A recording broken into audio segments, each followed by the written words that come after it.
and who was the role model for Willa Cather's book entitled Death Comes to the Archbishop, called upon the Sisters of Loretto for the purpose of establishing a school for girls in Santa Fe. After a most hazardous journey from their Kentucky mother house, during which their Mother Superior died, 4 Sisters of Loretto arrived and established their school.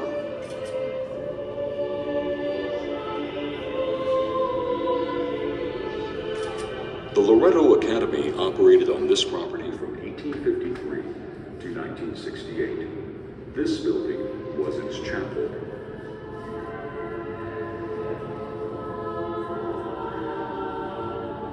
The chapel is said to be patterned after Sainte-Chapelle in Paris, and, by most accounts, is the first Gothic structure built west of the Mississippi. It was constructed between 1873 and 1878 by French and Italian architects and stonemasons who were brought to Santa Fe by Archbishop Lamy to assist in the building of the St. Francis Cathedral. Many descendants of these workmen still live in New Mexico.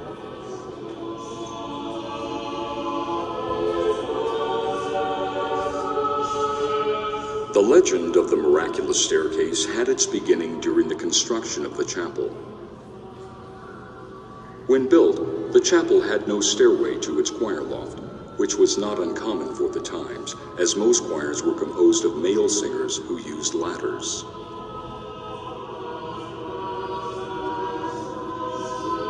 However, Loretto was a girls' school. Its teachers were nuns, and a stairway was needed.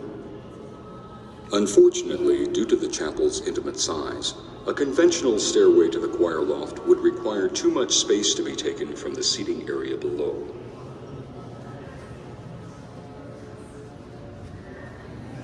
To solve the problem with the stairway to the choir loft, the sisters made a novena to Saint Joseph, the patron saint of carpenters, to whom the construction of the chapel had been entrusted.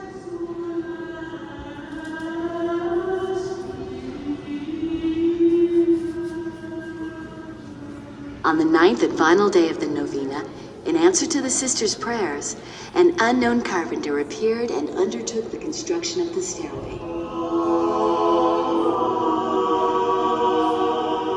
It is said that the mysterious craftsman worked for 6 months using only a saw, a hammer, a carpenter's square, and tubs of hot water in which to shape the wood.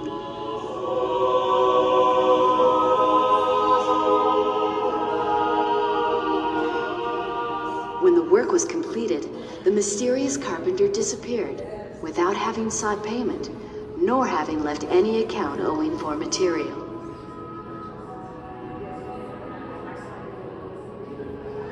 His miraculous stairway is 23 1/2 feet high, has 33 steps, and makes 2 complete 360-degree turns.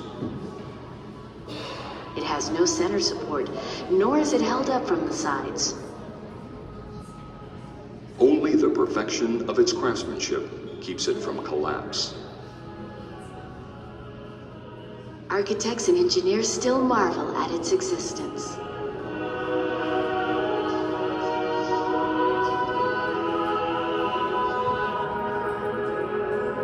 The stairs were originally built in 1877 without a railing, yet using them was such a frightening experience that a Santa Fe carpenter was engaged to provide a balustrade, a work of considerable skill in itself.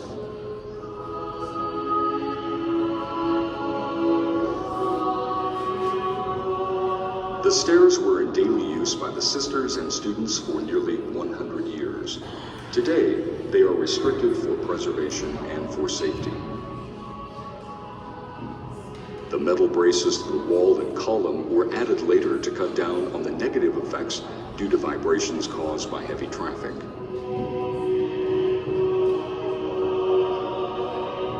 The 8 stained glass windows, which line the nave, were made in 1874 by the Atelier de Bronze of Clermont-Ferrand, France.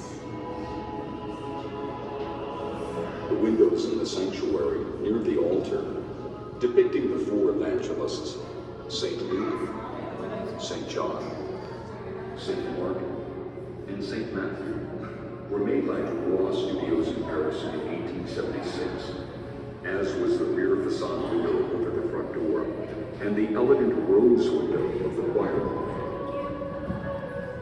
All of the windows are of the finest quality of handcrafted glass and are 19th century treasures. The altar is made of a wood and plaster composition and painted to look like marble. The stations of the cross are made of marble dust.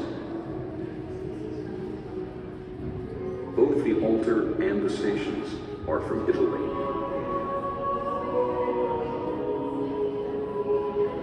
The chapel's harmonium is located in the choir loft.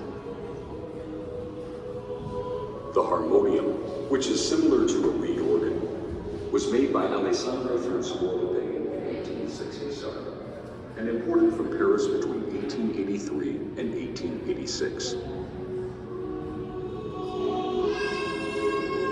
This rare instrument is owned by the Archdiocese and is here on loan through the offices of the Museum of New Mexico.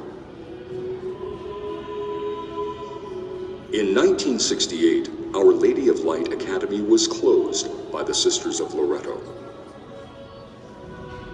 The sisters offered the property to the Archdiocese, but it did not choose to make the purchase. As a result, the Sisters of Loretto placed the property on the open market. And it was purchased in 1971 by a private family. The new owners felt, and the sisters agreed, that the chapel was far too beautiful to demolish. Consequently, since the acquisition of the property, the chapel has been preserved as an historic landmark. The Holy Eucharist and sacred relics were removed from the altar before the property was purchased. And the building now stands as a private museum. The chapel is rented out for needs in the community that are considered appropriate for the space, such as weddings, concerts, and worship services. The donation box by the exit is for the retirement fund of the Sisters of Loretto, and all contributions placed therein are sent to the Mother House.